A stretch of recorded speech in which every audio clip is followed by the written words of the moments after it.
Well, welcome back. Our topic tonight may be a familiar one and maybe not. It's called the average rate of change. Probably something you talked about in algebra, but if you don't remember it, that's okay too. So, what is the average rate of change? Let's get the definition down.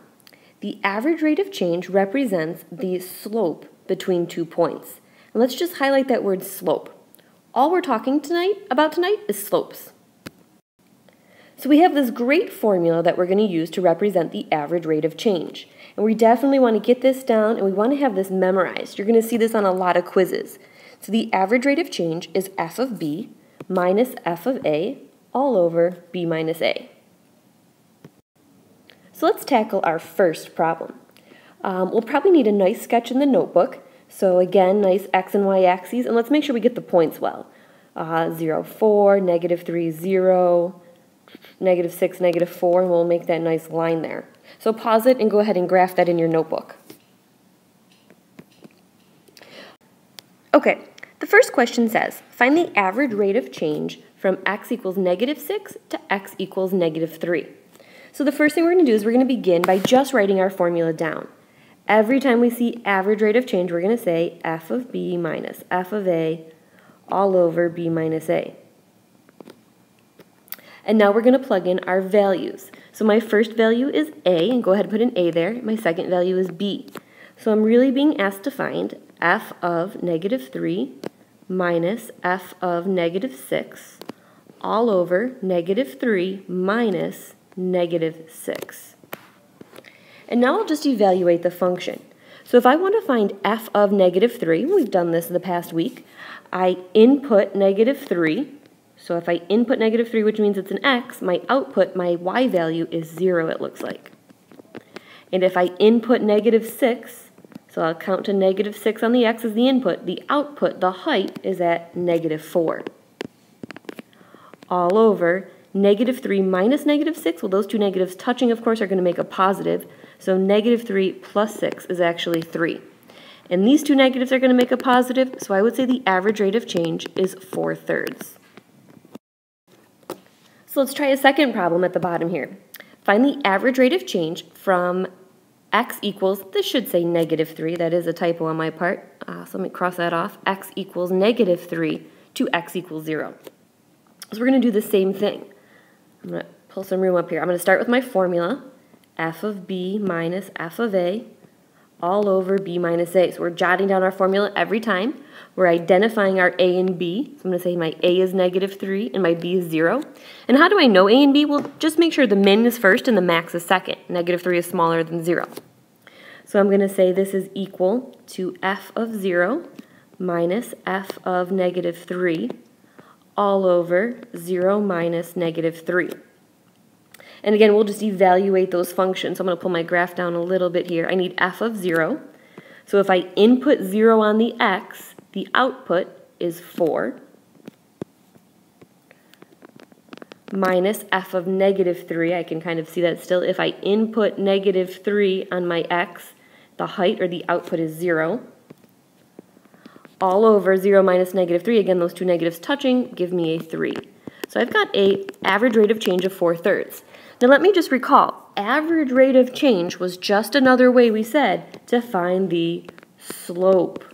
The average rate of change is finding the slope. So what this is telling me is the slope between these 2 points is 4/3 and the slope between these 2 points is 4/3. So, oh geez, another typo. Since the function is linear, aka a line, the average rate of change or slope should be the exact same everywhere. So let's get that started in our notebook. Since the function is linear, the average rate of change or slope should be the exact same everywhere. Okay, and again, no matter where I go, I should have a rise of 4 and a run of 3. A rise of 4 and a run of 3, only because this is a straight line. So as we continue in our math career, everything's not going to be linear or a nice straight line. So here's an example. And let's go ahead and again make a nice sketch in our notebook. This is at 0, 1, 3, 6, and 9, 10, those points, and just kind of sketch your curve in. And we will label this function's name is f of t. The y-axis is measured in feet, and the x-axis is measured in seconds. So please label those. So the first part says, draw the secant line from 0 to 3. Now you've talked about secant lines back in geometry. Maybe you remember, maybe you don't. But anyways, a secant line is a line that connects two points. So I'm going to start at x equals 0 where my point is. I'm going to do the best I can with my pen here. And I'm going to go from here to here, and I'm going to draw on a line that connects those 2 points. And that is called the secant line. So we are finding now, so check, we did that. Find the average rate of change over that interval from 0 to 3 and indicate the units of measure. So again, here's my a value and my b value. So I'm finding f of b minus f of a all over b minus a. So I'm going to say that's equivalent to f of 3 minus f of 0 all over 3 minus 0. All right, so f of 3, we said, has a height of 6. So again, I'm inputting 3, and the output, the height of the graph is at 6, minus f of 0. When I input 0, the height is at 1, all over 3. So I would say that has a slope of 5/3. Now we said indicate units of measure. I think this is really, really simple. You don't have to get too fancy on yourself here. All you have to do is read the units carefully. When I did the 3 minus 0, those were the x values. Okay, so I look at the x-axis and I say, okay, that's measured in seconds. So I'm going to say the 3 minus 0 is seconds. And when I got the f of 3 was a height of 6, that's the y, which is measured in feet. And f of 0 is the y, which is measured in feet. I'm going to say that is 5 over 3 feet per second. Okay, so what we're doing is we're estimating the average slope between those 2 points. Okay, since it's not linear, we're basically taking the slope at each little point in there and averaging them together to get the average slope or average rate of change. Second part says draw on the secant line from 3 to 9. So let's go ahead and do that. So from 3 to 9, and I'll just use a different color here. So a line that connects 2 points. And that question now says, is the average rate of change greater than or less than the average rate of change from 0 to 3? Well, can we kind of estimate it and take a look at it? Is the average rate of change, my purple line here, greater than or less than the average rate of change from 0 to 3? Well, think of it as steepness. If you're a skier, which one's steeper, the orange line or the purple line? Okay, and again, if you're a skier, I would definitely say the orange line is a lot steeper. If you're a daredevil, you might like that slope better than you like this slope. Okay, so I would say this slope should be less than this slope.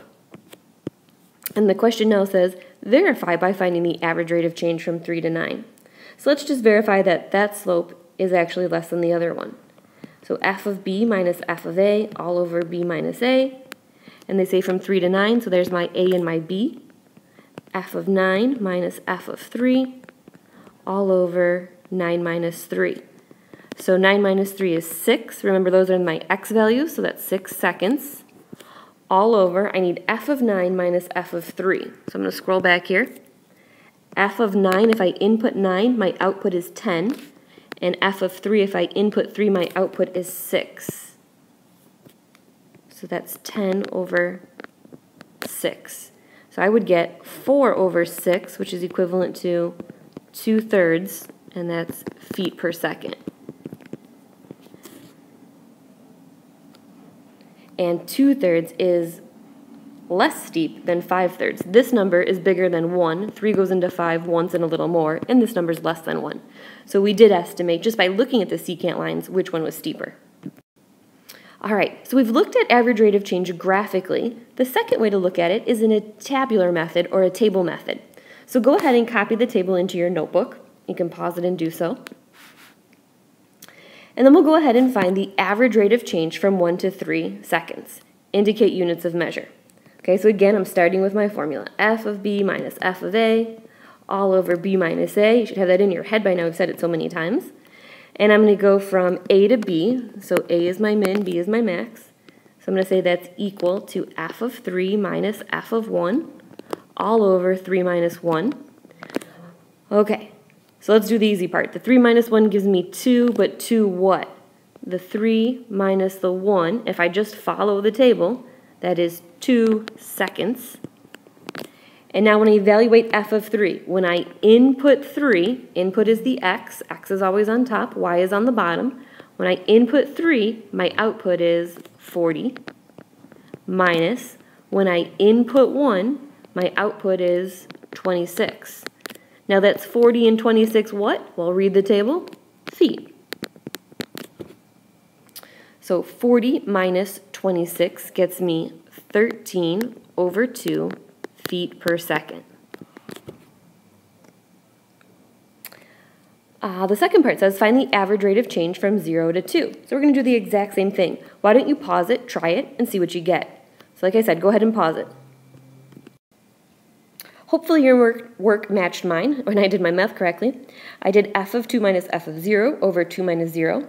And again, f of 2 is 38, f of 0 is 4, which got me 34 over 2. Copy down my units, feet per second, so I've got 17 feet per second. The last piece of the question says, is that a linear function? Why or why not? Well, remember, if it's linear, the average rate of change should be the exact same everywhere. Did I get the exact same answer for my two average rates of change? No. So I'm going to say because I'm going to abbreviate here, average rate of change was not the same.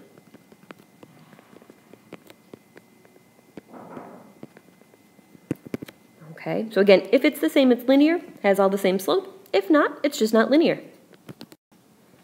So we've looked at two approaches, graphically, tabular, and now we'll call this analytical, where you have to plug everything by hand, and there's no graph or table to go off of. So given the function f of x equals 4 minus 2x squared, find the average rate of change from x equals 1 to x equals 4. So again, that's my a value, my b value. So f of b minus f of a, all over b minus a. I'm going to get f of 4 minus f of 1, all over 4 minus 1.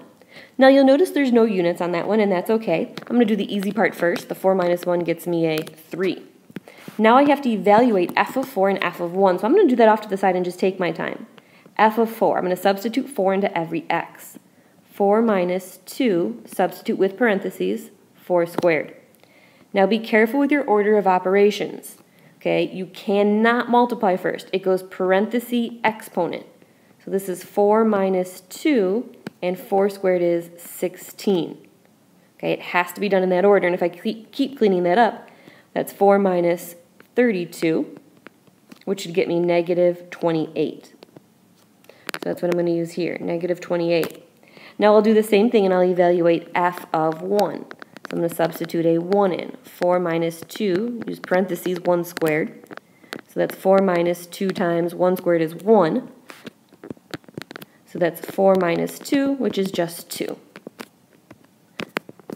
So I have negative 28 minus 2. So I'm going to get a final answer of negative 30 over 3, which is equivalent to negative 10. So the average rate of change in this case is negative 10. Well, there you have it. You've seen it every way we're going to be able to do it. Graphically, tabular with a table, and analytically. So hopefully you've got a good feeling for average rate of change and you've got your formula memorized, and we'll see you tomorrow. Have a great night.